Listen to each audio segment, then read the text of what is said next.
Sari-saring armas at balang nasabat ng mga otoridad sa isinagawa nilang raid sa Dasmariñas, Cavite.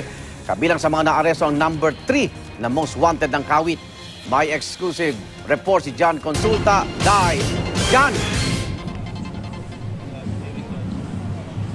Igan, 5 ang arestado sa sinagawang raid ng Cavite Police kaninang madaling araw. Kaugnay na rin ito sa loose firearms problem sa probinsya.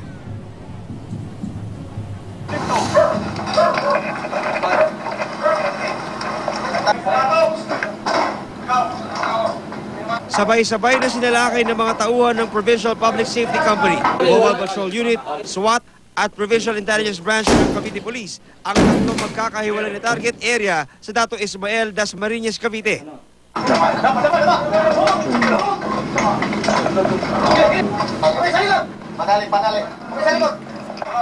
Nang mapasok ang mga bahay, agad pinadapa ang mga inabutan at pinusasan. Isa-isa ring pinasok ang mga kwarto para tiyaking wala ng banta sa seguridad ng raiding team. Sa ginawang search ng raiding team, na-recover ang 2 Smith & Wesson na baril at assorted na mga bala na para sa M16 at caliber 45. Maring itinanggi ng target ng operasyon na si Abdul Sultan Ala na kanya ang armas. Yan hindi ko alam, mamatay ma. Kung mga kinatatanggapin ko. Matanggap ko, hindi ko matanggap yan, hindi ganyan. Yung mga bala, sir, sa inyo po ba yun?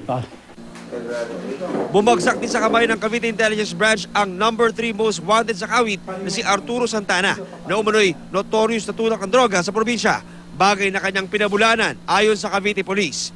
Mas pinaigting nila ang operasyon laban sa droga at loose firearms sa probinsya, lalo pat papalapit na ang eleksyon. Well, ang Cavite PPO ay magpapatuloy para sa fight against criminalities, especially itong mga loose firearms at parating ang eleksyon at kinakailangan na masugpo natin itong patayan sa kalsada.